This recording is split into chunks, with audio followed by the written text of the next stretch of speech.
So, we finally found out what the Terminus Decree is, and honestly, I'm a little disappointed. Mostly because we already know what it was, or what it was meant to be. I don't know, there's a whole bunch of retcons going on, but let's discuss, because in today's episode, let me explain the Terminus Decree. Or, to put another way, the Terminus Decree situation is insane. So, if you guys aren't familiar, or at least up to date on the new Grey Knights lore, or haven't watched Valrak's video on it, here's a brief overview. Basically, the Grey Knights Terminus Decree was finally revealed to the public, and a lot of people are disappointed in it. Now, if you guys aren't familiar with the Grey Knight's lore or don't know what the Terminus Decree is, it's basically some sort of unique condition or some sort of contingency plan the Grey Knights are meant to execute if certain conditions are met, and it's only able to be accessed by the Grand Master of the Grey Knights. However, given the fact that Keller Drago is currently lost in the warp eating tangerines, I'm not really sure who the new Grand Master is going to be, but I think it might be Castellan Crow. But that might be a video for another time. Now, the thing about the Terminus Decree is that whenever it is activated, it is meant to be able to cause one of two things, either the total victory of the Imperium or the total destruction of its forces. Now, the thing is, it's never stated which it is, it's just that one of these two conditions are met. Because of this, that's actually what makes the Terminus Decree such an interesting piece of lore, because it basically gives the Imperium a win condition, but also works as a chance to actually cripple them and potentially bring an end to the Empire itself. And that's all well and good, but what exactly is a Terminus Decree outside of a contingency plan? Well, there are numerous statements and theories made throughout the series of the Horus Heresy leading up to the Grey Knight's founding and the End and the Death Volume 3. But one of the most common theories I've seen was that this was actually on and off switch, as hilarious as that is, to the Golden Throne. Pull the lever, Crunk. Wrong lever! Huh? Why do we even have that lever? Because if you guys don't know, Vulcan, the Primarch of the Salamanders, had actually integrated a Dead Man switch into the Golden Throne itself. If at any point the Golden Throne shuts down, it actually will cause it to actually detonate in on itself, creating a massive warp rift so powerful it could actually destroy the entire Sol system. This kill switch was created by Vulcan with the intention of stopping the traitors if they ever tried to actually defeat the Emperor and take Terra. It was basically meant to be a nobody wins situation. However, later on in the Horus Heresy, we actually got a second theory to what the Terminus Decree was. And what that was a Terminus level plague. Yes, in the book, it's literally stated to be a Terminus level plague. Now, what this is, it's actually a biophagic virus, basically very similar to the virus bombs that Space Marine used to exterminate worlds. The thing is, though, is that this unique virus bomb, whatever this unique genophage is, was specifically tailored to target Space Marines, Primarchs, and any other enhanced humans whose gene code was previously cataloged. Now, this is actually really interesting because I actually liked this theory. I like the idea that the Terminus Decree was a virus, or at the very least some sort of unique mutation that would specifically target the Space Marines. The thing was that when this thing was activated, it was meant to basically kill all the Space Marines and all the Primarchs on the planet Terra, even the loyalist ones. Unfortunately, when the Horus Heresy came to an end, this Terminus level biophage was actually sealed away within the Dark Cells, though it was specifically stated to be relocated somewhere at the end of the book, so the theory that a lot of people had was that it actually became the Terminus Decree. And I kind of like that because it made sense. And what I find really interesting about this, and what I honestly enjoyed a lot more about it, is the fact that because it's gene coded specifically to the Primarchs themselves, this could actually make the Grey Knights immune. Because according to Grey Knights lore, which gonna be completely honest, this is my attention. I think this piece of Grey Knight lore is really freaking stupid. I honestly don't like the idea of the Grey Knights is who their Primarch is supposed to be. If you guys don't know who the Primarch of the Grey Knights is, it's apparently the Emperor. Everyone knows it's Magnus, or at the very least a common theory is that it's Magnus because of their psychic potential, and the fact that the Emperor doesn't have any gene seed to actually provide to the Space Marines, but that's a side tangent. Regardless, if the Terminus Decree was this biophagic plague, basically, it would not be coded to the Emperor's genetic material. It would instead, however, specifically be targeted to the Loyalists and Traitor Legions and their successor chapters. So this actually meant that if the Emperor wanted to, or if the Grey Knights themselves wanted to, they could trigger the Terminus Decree and kill all the Space Marines ever, but leave themselves and the Custodies unharmed. And honestly, I really like that idea. That's a really cool idea. That's really fun, really awesome. And I honestly was willing to forgive and accept that as a Terminus Decree. Personally, I would have preferred not to know what it is, because I think that knowing what it is actually makes it less interesting. But the fact that we know that it's a biophagic drug, or at the very least some sort of, kill switch for the Space Marines, was a little bit something I was able to accept and kind of, acknowledge as something that I can accept in the lore going forward. So, whatever. However, this new Grey Knights lore is something that I was not expecting and something that I'm not exactly too sure on how to rationalize. To the point that the community is kind of divisive on it, with some people kind of just thinking that's hilarious, other people thinking that it's a mistake, and a lot of people just not even sure if it's even real. Not in the sense that GW didn't publish it, but more in the sense that, like, Does GW even recognize what the Terminus Decree is now? So let's go over what Terminus Decree is just in case you guys aren't up to date.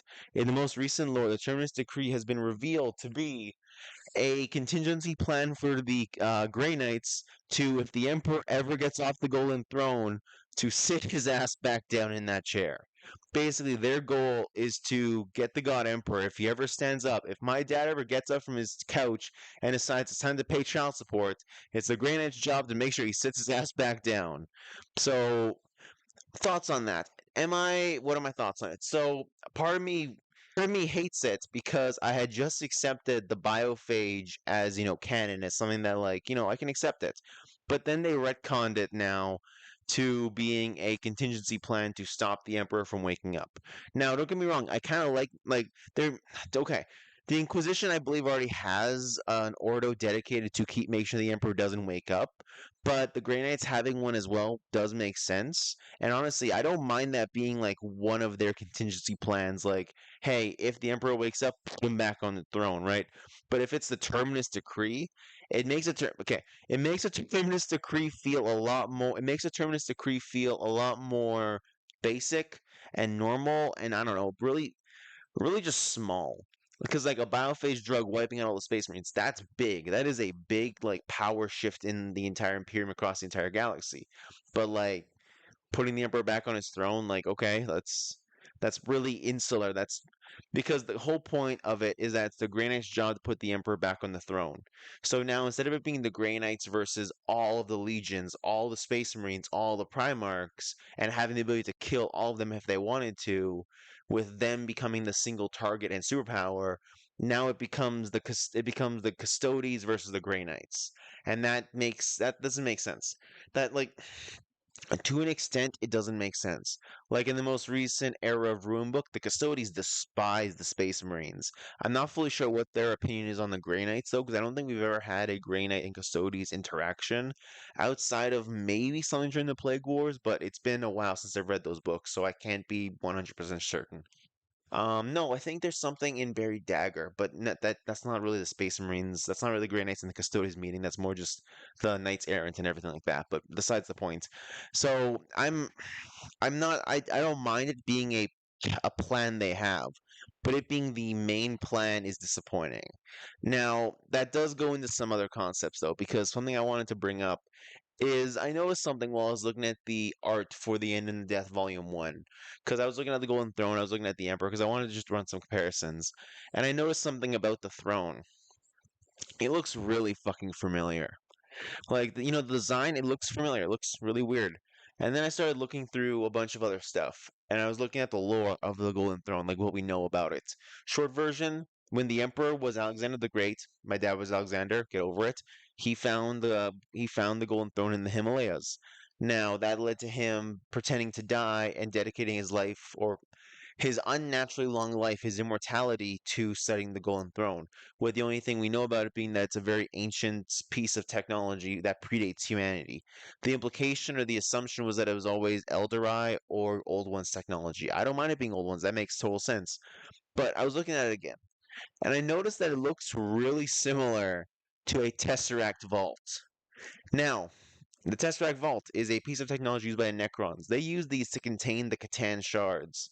The Catan are the Necrons' gods. These are living gods that exist in the material universe and feed off stars. They can warp reality. They each embody a specific aspect of the universe itself, with one being literally all of fire, being able to possess the power of all fire everywhere at all times. That's fucking ridiculous. So the Catan are incredibly powerful, obviously, and yet these Tesseract vaults are able to contain a fraction of their power. And it led to me wondering something. Why is there a Tesseract vault on Terra? Well, I mean, obviously Terra's a tomb world. I think everyone knows that, obviously. But it made me wonder, like, okay, so the Tesseract vaults can provide power. Now, you guys are going to think this is insane, but Tesseract vaults, they can be harnessed for power, right? Like the Necrons use them to power a lot of technology to power their weapons. To I think one person, like I think Trazen uses one to power his entire museum, right? So like all of Solmnus. So the thing is, what if there is like a Catan shard in there? Maybe not even like a Catan shard, but what if there's like an old one in there contained within the Golden Throne? Because when Malcador sits on it, he gains access to all the knowledge since the beginning of the War in Heaven. He gains access to that knowledge and becomes fully aware of everything that has happened and will happen. He becomes fully aware of the future and the past. So what if whoever sits on the Golden Throne, who sits on this specific version of a Tesseract Vault, gains access to all the power contained within, right? And they basically become like a trapped god because that's what happens to the Catan. They become trapped gods. They become stuck in the Tesseract vaults. And it makes me wonder a lot, like a lot of things, because that's such a cool concept, especially if that theory is like accurate. But here's another thing about it, is that because Tesseract vaults are so powerful, like they have Tesseract vaults can stop demons. And you might be wondering, wait, they can? Like, that doesn't make sense. No, they can. Once you're trapped inside a Tesseract Vault, it cuts off the warp and you become trapped. It's one of the best ways to permanently stop demons. Now, how do we know this? Well, luckily we have the Grey Knights, because the Grey Knights make use of Tesseract Vaults, or I believe their own version of Tesseract Vaults anyway, but the concept is still the same. They use them to trap demons inside and prevent them from respawning in the warp after they kill them. So isn't it a little interesting that the Grey Knights already are aware of how to use Tesseract Vaults, make use of them regularly to fight demons and capture them? Golden Throne bears a startling resemblance to a Tesseract Vault. So there's a couple of theories here. One is that the Grey Knights themselves are able to access and potentially even awaken the Golden Throne, potentially like actually properly trapping the Emperor back on it, or that they have to keep the Emperor stuck to it in some way, shape, or form. But another way to think about it is specifically the concept of Catan shards and the fractured Catan themselves. Because when multiple Catan shards are contained within a single Tesseract vault, they create one super Catan, or they try to basically reform a single Catan being. But if these shards are from multiple different Catan, they intermix and basically create this twisted fusion of all the Catan into one. Now, here's another thing. That is exactly similar to how the Astronomicon, or at the very least 1,000 cycles a day, works for the Emperor, because they are each consumed and basically siphoned into him. He becomes a combination of every single person who is fed to him every single day. Again, just like a Tesseract Vault is able to combine multiple shards of Catan into one. It's fucking ridiculous. This is insane. This is an incredible theory that I'm kind of just I'm spitting more of it as I'm discussing, as I'm talking more and more of the theories coming together. So I hope this is making sense to everybody. Now, it makes me actually wonder another thing, because not only are these souls being fed into the Emperor, but we also know that when the Emperor fought Horus, he got rid of a fraction of himself. He got rid of a shard of himself, the Star Child shard. Now, we know that the part of the Terminus Decree is that if the Emperor awakens or leaves the Golden Throne in any way, shape, or form, it is their job to return him. But by that definition, the Star Child shard has left the Golden Throne. It is returning to the Imperium in the 41st millennium, in the 42nd millennium rather. It is back. It is technically, this fraction of the Emperor has actively left the Golden Throne by definition of it leaving the Emperor. It has just taken 10,000 years for it to awaken, to ascend. So my theory is the Terminus Decree isn't meant to be the Grey Knights stopping the Custodes. It isn't them fighting the Custodes. It's a specific message for the Grey Knights to go out to the galaxy and to find the Star Child, to get the Star Child and to bring them back to Terra, to bring that fragment of the Emperor and to put it back on the Golden Throne and to put the Emperor back to who he was. Because if you guys don't know, ever since the Emperor sacrificed the Star Child fragment of himself, he has become cold, distant, and borderline schizophrenic, with Gilliman himself even becoming aware of his schizophrenic tendencies. So this is crazy, right? You could just imagine that maybe this one fragment, this one sliver of the Emperor, is all that you need to bring him back to sanity and bring him back to full power. That's maybe all it needs, right? So this is interesting. And with the fact that the Star Child plotline has returned, kinda. It's returned, but like not fully and not very well. I want to do a Dawn of Fire video, like how I would have corrected the Dawn of Fire series, because that like I mean book two was okay, but like 3 and 4 and then everything else kind of just went off the reins. Okay, I think I could have done it better. And if you guys want to see that video, make sure to comment on it. Maybe leave a like and subscribe, of course. Make sure that the algorithm can hear our prayers because I really want to get this community up to 1,000 subscribers by the end of the month. I want to try and make that challenge for myself. And you guys want to support me, make sure to do that. And if you guys want to support my content crusade and growing my empire, make sure to also subscribe to my Patreon. Because for just the price of $3 a month, you guys can get access to behind the scenes content, including scripts for my videos whenever I write the scripts whenever I write scripts for these videos because occasionally, especially now, I want to just ramble off without any script. But you also do get access to my videos prematurely, so usually a couple of days earlier than everyone else, which I think is just a benefit in and of itself. And I am also doing creator commentary where I comment on my previous videos, basically giving you guys behind the scenes justifications, my thoughts behind it, why I made certain decisions I did in those videos. And I'm thinking of doing a Q&A at some point, so maybe, if you guys got any questions you want to ask me, feel free to. I would love to do one of those. Back to the topic at hand. So I think that the Grey Knights, or at the very least when the new Grand Master of the Grey Knights shows up, because I think that there's going to be something when it comes to 11th edition. I think the Grey Knights are going to get a new Grand Master, and he is going to, regardless of whatever the situation is, or maybe something so terrible happens because this is the year of chaos, maybe chaos gets a major win, and a new Grand Master has to be selected at the end of the year. Like maybe there's a new Crusade or something, and this new Grand Master decides to open the Terminus Decree, and at the same time, there are sightings of the Star Child reemerging, and he leads basically a Brotherhood crusade to find the Star Child and bring them back, with the whole intention being just finding it. And I can honestly see like 11th edition potentially going on this plot line of finding the Star Child, because we know Lorgar and Erebus are aware of it as well and want to hunt it down. I can even see Abaddon trying to do something with it. I have a whole video in my mind about how I would honestly improve Abaddon's story from here on out and how to make him a more compelling character because everyone shits on him, and I don't think he's that horrible of a character. But I mean, my first introduction to him was Horus Rising, so like I can't really hate on Ezekiel. But I would love to see more with him, especially when it comes to the Star Trek plot line. I can see so many different plot lines also converging from this. So yeah, I'm super excited for this. Make sure you guys leave any comments on what your thoughts are, and what are you guys' thoughts on me comparing the Golden Throne to a Tesseract Vault?